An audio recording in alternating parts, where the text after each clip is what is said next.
Okay, so I'm gonna throw a enclosed jar, like I'm gonna do an enclosed form, and we're gonna make it into a jar.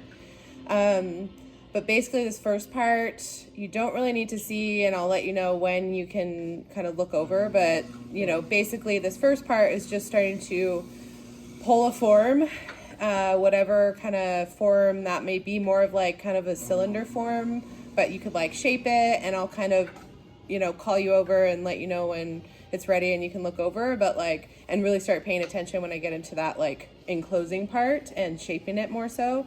But just know, like, I've centered it, I have it to a point where I want to start to throw and pull up a form.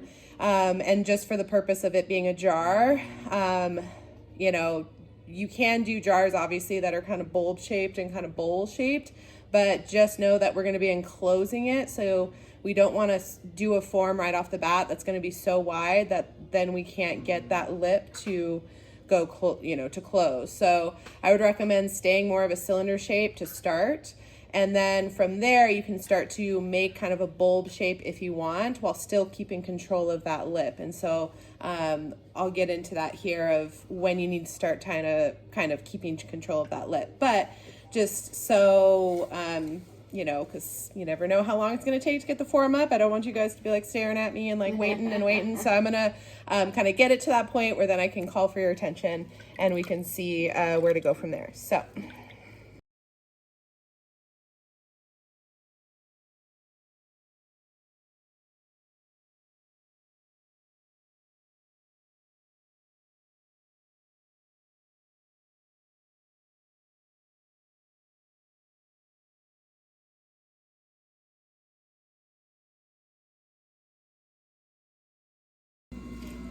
All right, so I just want to note that this whole time I'm pulling this, or I'm kind of getting to that point of my cylinder where I've got a good cylinder shape, but I still have good thickness in the wall to do something with that. So, and as you open up your cylinder, you just know that that rim is going to get bigger. So the idea is, because we're going to be enclosing the shape, we always want to kind of be watching that rim, that it's not getting out too wide.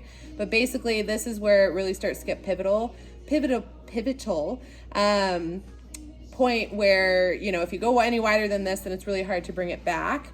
And we want to eventually kind of enclose the top of this so that when it dries, we already have our knob shaped for the top of our jar. We can just kind of trim out that lid.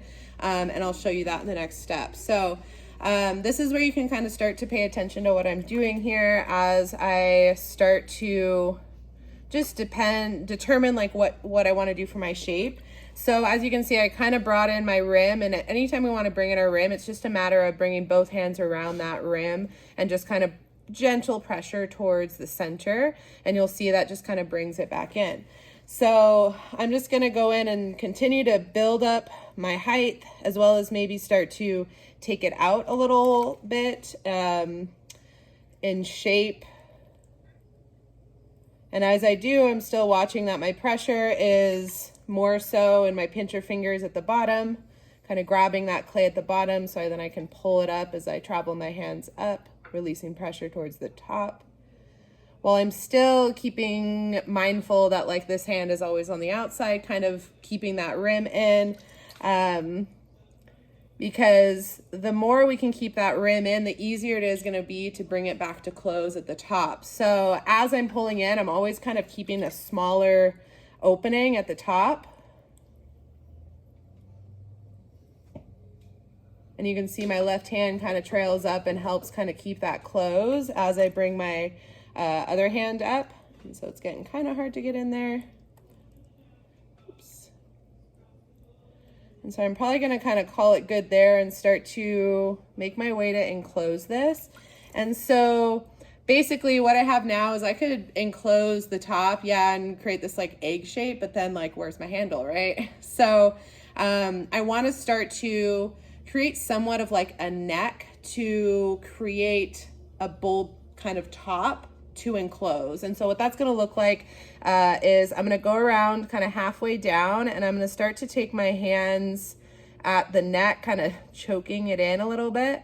And you'll see that that starts to create a little bit of a neck. You start to kind of choke it in just being kind of gentle with your pressure. The speed is kind of like medium right now. And I continue to choke it in. But as I do that, you can see that this rim starts to kind of pop back out. So I'm still kind of mindful that I'm taking my hands and I can come back in just that top part and continue to kind of shape it up and around with those pincher fingers, because as I'm squeezing in, that's kind of pushing clay up into that top part. So I have to be careful, like, to use that to kind of spread it out, and then still kind of using my hands to kind of pinch around that top part. So maybe I notice I want to kind of work my way a little bit more, like a little lower than where I started, and that's just going to give me a little more room to start to pinch in, but like that neck, that top starts to come back out. And so I'm constantly just kind of checking back in there to help bring that top lip in. And so it's a very kind of patient, slow process, because if you go too fast, you can easily kind of rip through this. And I can always use kind of the top finger to help close that top in. But as you can see, it's starting to kind of close over top here as I continue to choke that in and come back up with my fingertips in that top part. Maybe I just kind of pull it up a little more while still being mindful of that top. And you guys can definitely stand up and take a peek, like if you can't quite see. And that's like, that's why it's, you know, it's more of an advanced or more intermediate. And so what I'm doing in here is I'm going in with my kind of finger and I'm putting it on the inside, just on this upper part, so that I can bulb out this upper part to create a little, you know, thumb grabber, a little knob. And then you just take your hands over the top, just kind of, again, choking in that top part. And you know what? Maybe you want to leave like a hole in the top, and that's just kind of a decorative thing that you want to do with your knob. But I'm going to continue to squeeze in. And as you can see, I didn't take that, you know, too flat. Like, I'm being very gentle, and this one's like, you just have to kind of feel it out and allow the clay to kind of do its thing. But basically, I'm just using my hands, my pressure inward to slowly close that top. I'm like, if I can. Might not have. And that's the thing. It's like, for me, it's kind of just like, gotta feel it out, because it's starting to get a little bit, starting to kind of incave a little bit. So I might choose to just leave that as a hole. And I could even, like, you know what, I could create like a little stopper to go in there, or, you know, add a little decorative something that I can attach onto. So maybe I want to have like a flower that I attach onto or something in the top. So it's open down all the way through still, right? But yeah, you can kind of like peek up and you can see it's open all the way down through still. Okay. You know, or this could, you know, be a vase if I didn't want to turn it into a jar. But basically, the more you can kind of like keep this top even at like an angle, like I let this kind of drop down too much. You can keep it at an angle and just kind of keep smushing that clay like in and towards each other. It's eventually just kind of come in towards each other. And you can even take some of your like excess clay that you have on your hands, and usually you can just kind of like close, that top will just close right up if you keep pressing in towards center. Mine, I just like had it a little too flat and lost that opportunity to really bring it in all the way to a close. So I'm gonna leave it as is, because if I keep working on it, it's probably gonna, and maybe I wanna try to pull this back up.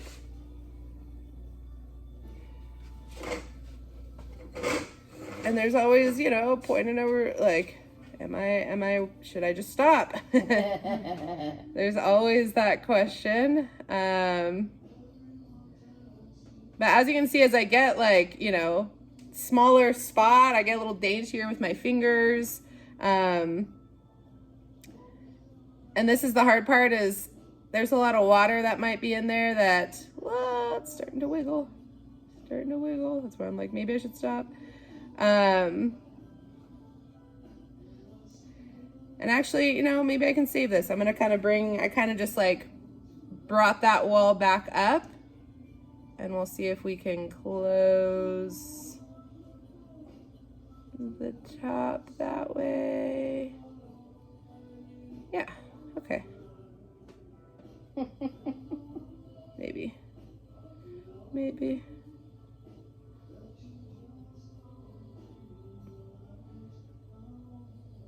Yeah. So it's just kind of pressing that clay on top of each other, and then once I have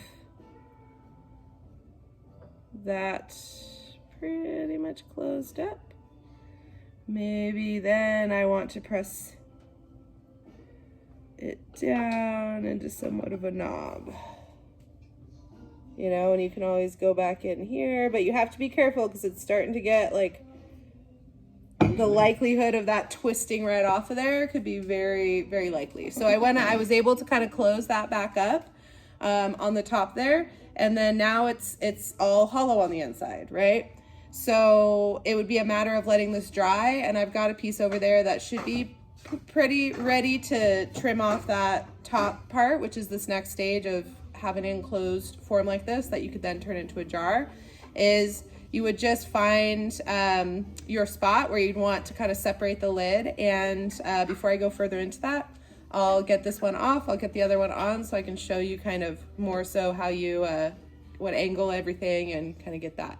Yes, question. So you say there's going to be water in there, is that a problem? Well, and it's just going to take a little longer to dry, you know, and that's the thing. There's no air getting into it. So the outside will dry, but then once I cut off the top, I'll expose the inside and just might need to let that dry a little bit, you know, longer. I can get in there with a sponge and kind of, you know, wipe it off. Definitely, like, before you start to enclose your form, you know, get a sponge in there and wipe up any water, which I did do. So that's always a note, like wipe up your water before you start to enclose your form so that you're not starting with this big puddle of water. But so that's the first one. I will go ahead and take a pause to get it ready for the next stage, and then if you guys want to just continue to work, I'll let you know when I'm ready to get your attention again, and we'll show you. Use that form to do a teapot? Yeah, for sure. Yeah. Yeah, and that's something too, like teapots. Yes, you could do something like this because then you'd have your lid and then you just like would cut a hole and create your stout, you know, or you could do it like, you know, a separate bottom lid type of scenario too. So you could go either way. Yeah. But it is a route you could definitely take to create a teapot for sure. How do you keep it from not caving in at the top or like falling? Not caving in up here? Or at the, right there, yeah. Right here. That's really about the thickness, kind of making sure, and not thickness, and then also just kind of your angle. So like I'm probably, I don't know, 45 degree. I don't know. I'm not good with. Yeah. So like, you know, it's the matter of just keeping a good enough angle, and you'll watch, you know, it'll all come from when you start to choke in that neck. You'll start, like, if there's not, it's hard to go, you know, immediately in where it's just going to crash. Like it's a very slow process. You'll kind of feel it out, and you'll notice, you know, when you get too far. It's kind of having to test that boundary, that point of no return, through each, you know, that's where I'm like, there is a point where you obviously try to stop, but it's again kind of testing that for yourself, because each form, and it depends on how thick it is at the bottom, you know, depending on how the artist has thrown it. So yeah, so I would feel it out, but it's easy to feel it out as you're doing this kind of slow progression inward. You know, that's where you just have to kind of test out, like, do I go further? And then that's where, oh, that was too far. Yeah. It collapsed, you know, which is a bummer to go through, but we have to go through that, learn that. I've probably done that at one point. Even this one, I was getting, you know, I was feeling it kind of twist on the top there because it was getting so choked in. So I was like, okay, I know I need to like wrap things up here, you know? So, yeah. Does that answer your question well enough? Okay. I know, I'm like, it's always hard when it's a feel. It's feel. It is a lot of feel, and it's. Because you're thinking, should I stop? And then it's too late, you know? And it's hard to, hard to necessarily answer that when it's so much feel, but